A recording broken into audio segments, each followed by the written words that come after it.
Thank you, and peace be.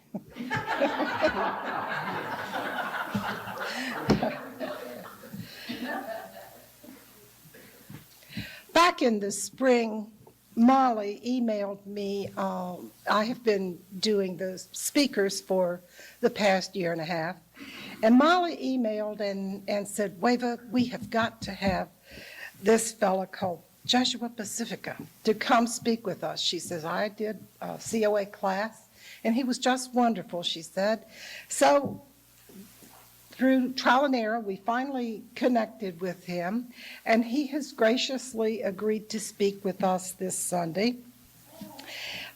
Jeshua is retired from Virginia Tech, correct?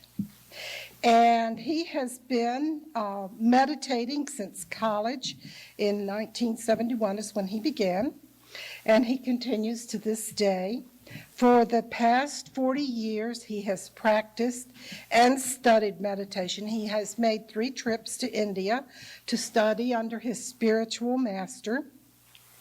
He has taught meditation and yoga classes and prepared meditation and yoga to work with the graduate students let's see, I lost my place. For the teaching methodology that's used as a reflective model for drawing from the questions in this pursuit. And traditionally, we have been giving a gift certificate to our guest speakers to a local restaurant, and he has asked that his go to the food bank this time. So thank you so much, Jeshua. The podium is yours. Am I at the up on stage, or Well, you could maybe so. I actually need the nostrum. Okay, I'm Jeshua Pacifici. I thank you for inviting me. Let me see. Thank you.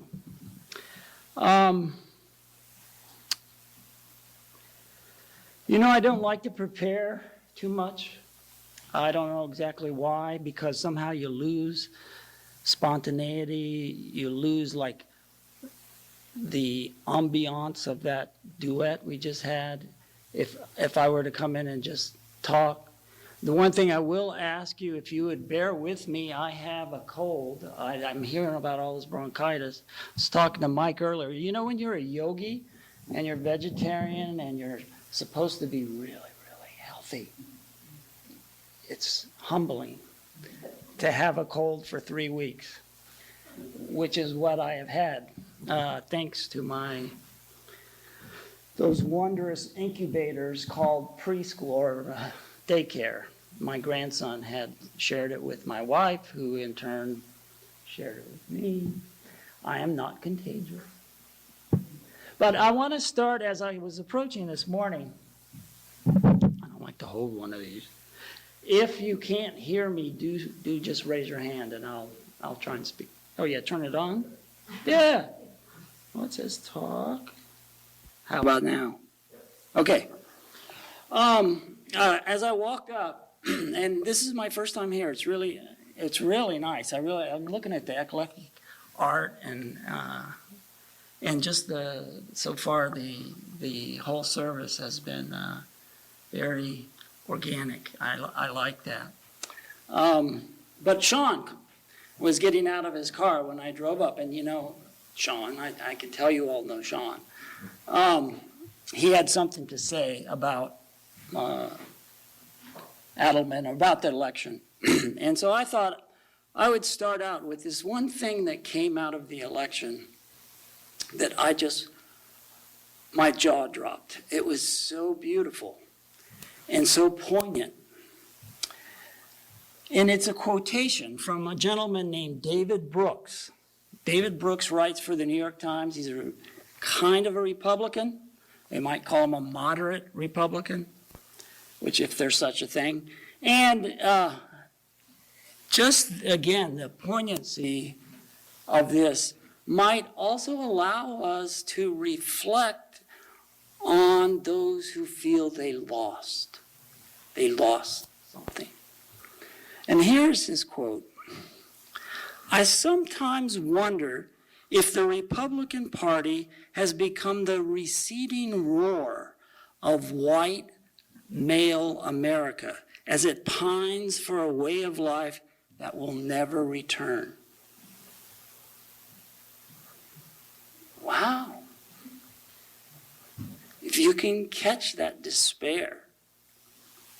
I was walking on the trail and a young woman came up to me, and this is very unusual. I mean, look at me. Came up to me and said, "Oh, have you heard about the Tea Party?" And I'm like, I heard about the Tea Party. And she said, "Do you remember what it was like in the 50s when we could go out of our houses and we didn't have to lock the doors?" And I thought, wow. You know, each side wants something. They have a narrative. You're going to hear this. Those of you that know me and have taken class, I prepared graduate students at Virginia Tech to teach.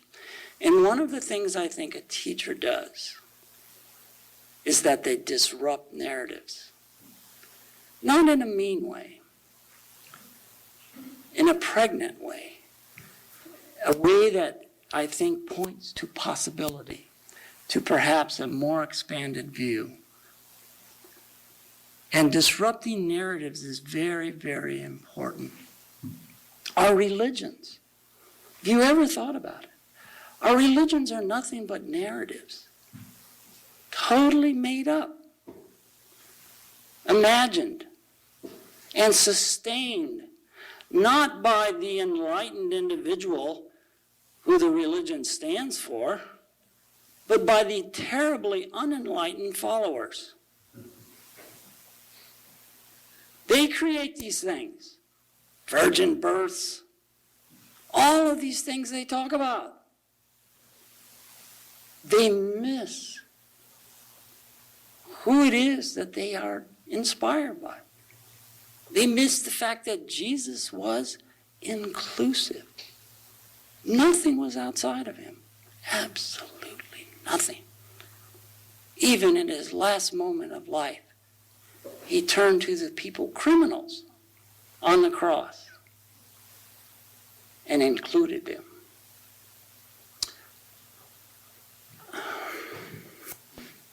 I don't think we realize the damage that our narratives do. Our narratives are the product, again, of a very unenlightened man, or mind, Can be woman too. We've seen that. Women have certainly garnered their equality and idiocy lately as we look around.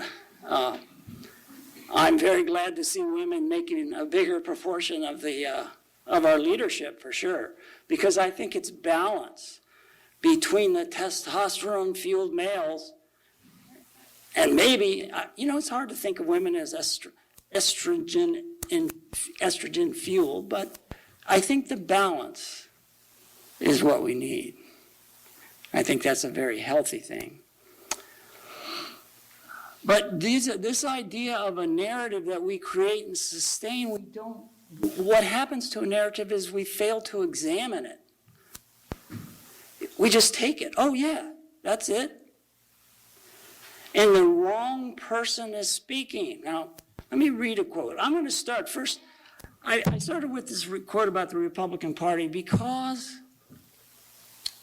nothing is outside of spirituality.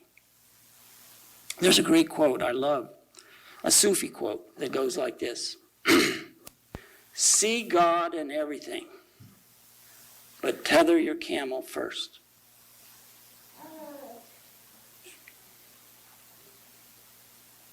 See God in everything, but tether your camel first. I really like that. I really like that. So there really isn't anything outside of spirituality. At some level, everything is spiritual. And this understanding of narratives, why is that important? Is because we understand what we really are.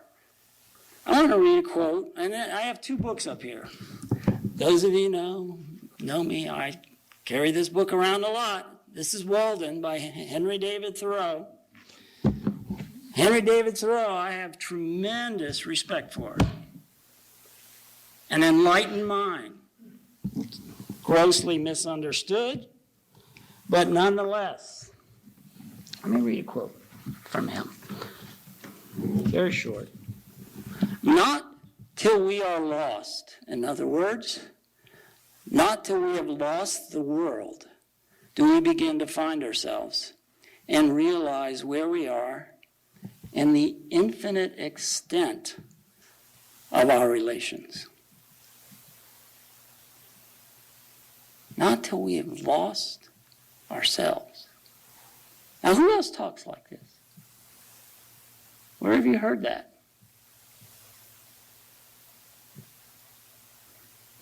You know those red words in that big book, the Bible? There's a fella talks like that. Guy who wears sandals, long hair, beard. Somehow people have the idea that he'd be a Christian. Well, he's not. Nor would he ever be a Christian. How could he be a Christian? Christian is defining you as something, and where you get your energy is you have something to push against. Something outside of yourself. This is human collective behavior. It was important in our survival as a species to have group. To have my group, your group. I'm in this group, you're in that group. It helped us survive because somehow that made us feel closer. We were more likely to do something because you are a blank and you're not one of those blanks. So you would do more with this one because you perceived this one as part of your group. Now that's in our instinctual drives. That's how we survived as a species. It's not a bad thing. It's just to be recognized so that you don't push away. You don't push away. Now, as far as I know, Jesus never said a word about Christian or Christianity.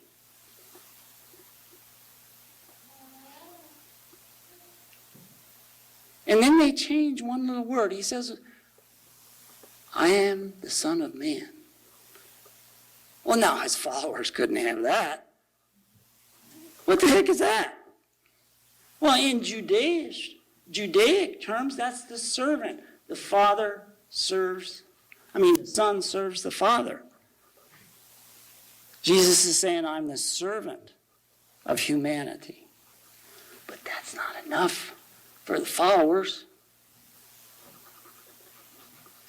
He said, I'm the Son of God. Oh, yeah, he said do you imagine the kind of reaction he would have had if he's walking around telling everybody he's the Son of God? See, what we do is we create narratives from our sense of ego to make us feel bigger. I've experienced this at such a level, at having a spiritual master who is the greatest person I've ever known. An enlightened human being, completely transcendent of himself. But you know, when you go to the doctor and you go into the waiting room and look around, what do you see? Anxiety. Say it louder. Sick people. Sick people.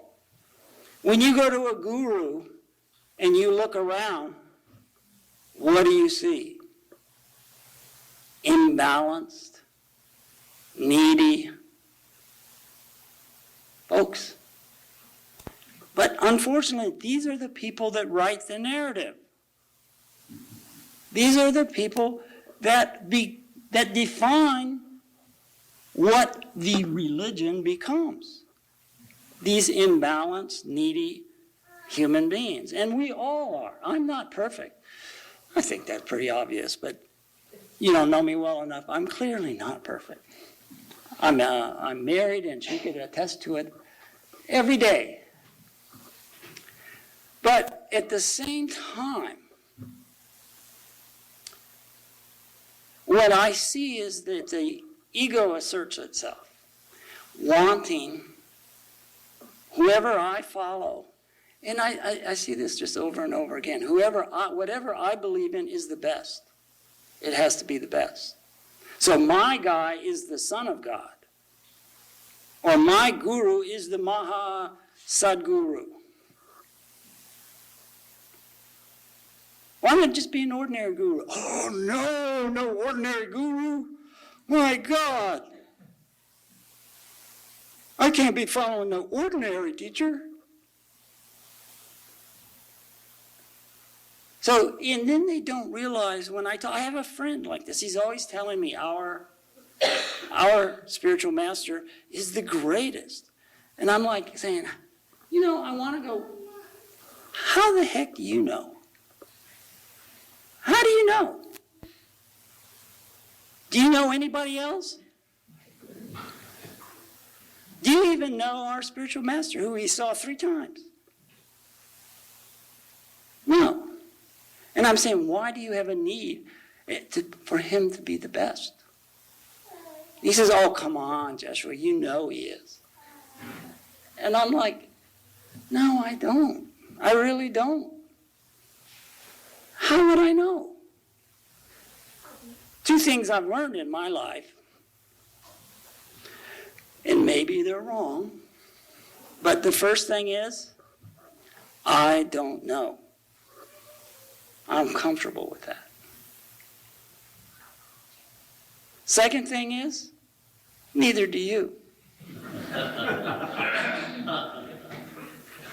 So I'm comfortable with that too. Let me read you what I consider to be my favorite quotation. This is from a gentleman that I have such immense respect for. And he says, all the yogas, all the religions, whatever their source and character, have only one aim: to save you from the calamity of separate existence, of being a meaningless dot in a vast and beautiful picture.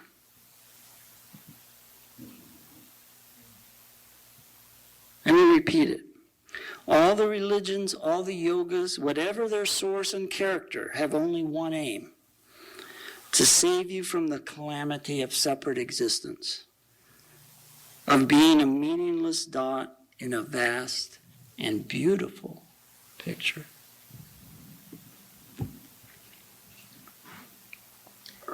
All of the things that we learn from infancy to our deathbed to identify with is false.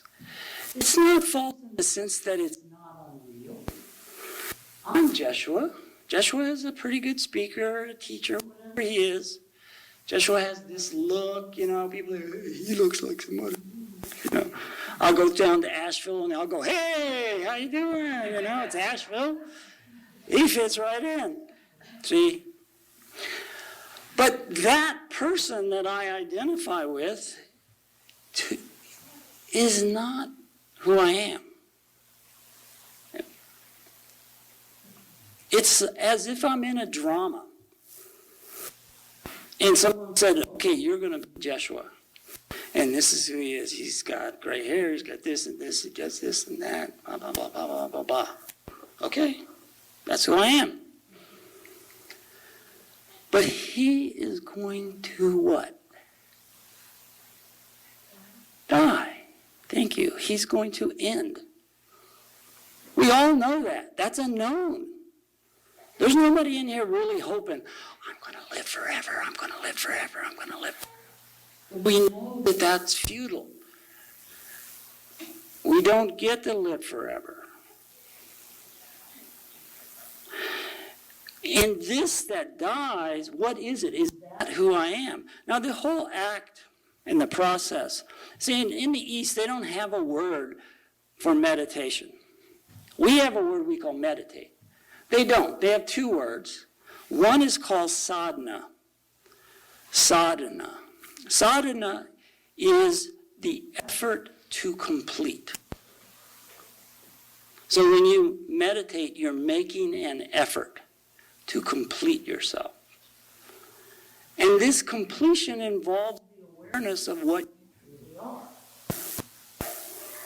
Now, the other word is the goal, the product, perhaps, of meditation. And it's called dhyan. Dhyan best translates as absorption. This is when you slip into the infinite. You cannot maintain yourself when you slip into the infinite. Jeshua is gone. If I'm sitting in meditation and thinking, oh, I need to go to the grocery store, I wonder what socks I'm going to wear today. That's not one of my thoughts.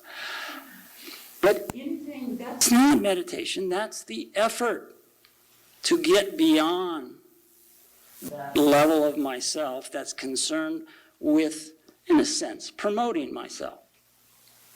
So in the meditation, when one can slip outside of your role and into that state of infinity,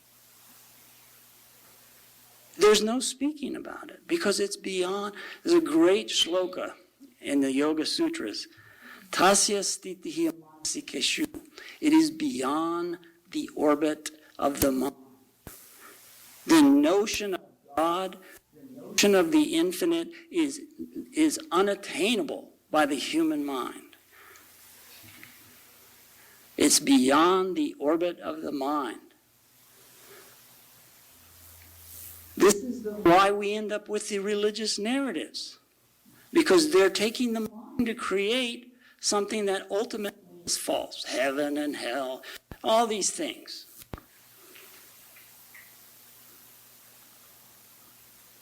These are the imaginations of the...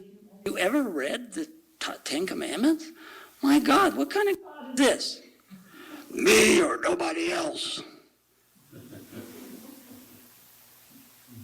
You know, and then in India, it's like the most promiscuous religion. Everybody, you know, we got Ganesh, we got Leo, we got everybody is a god. But this is the human projection. This is what we do, we humans. So I'm not going to go on too much other than to say,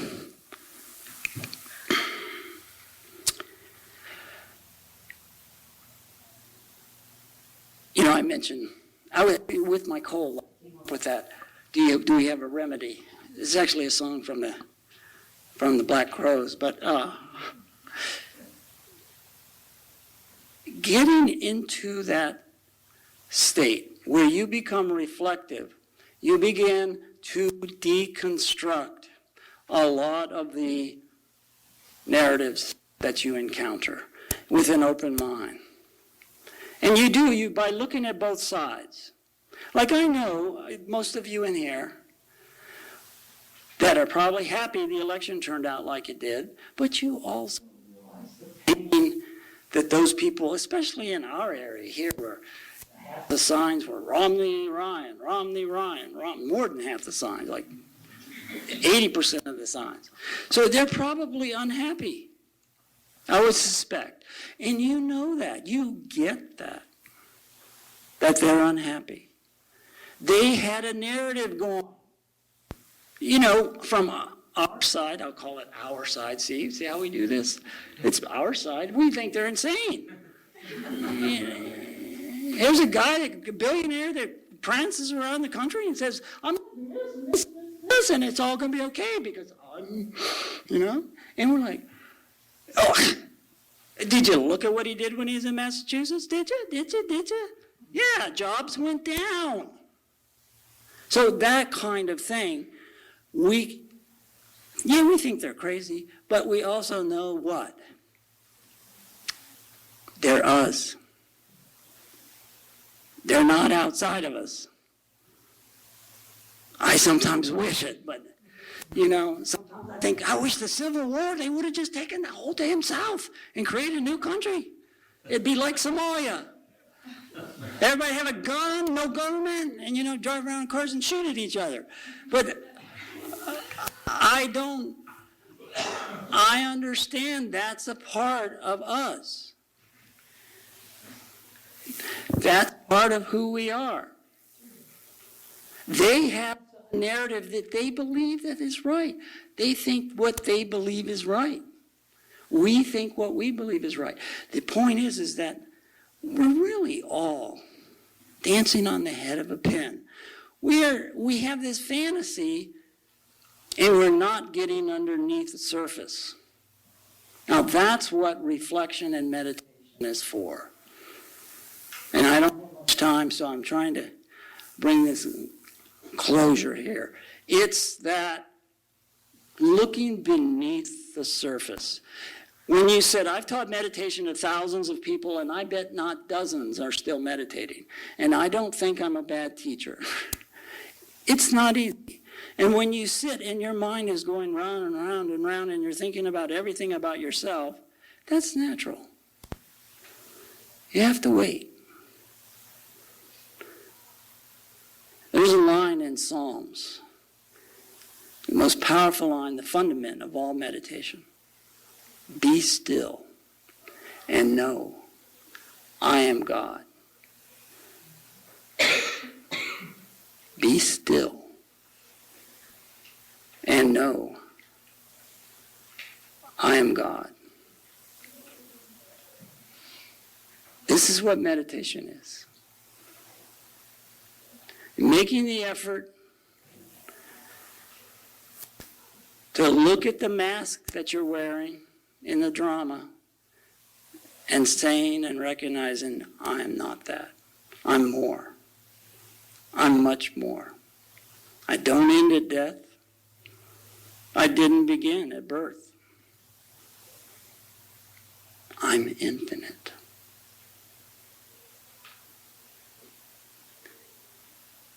And the surprising thing is, you really are. Okay. Time's up.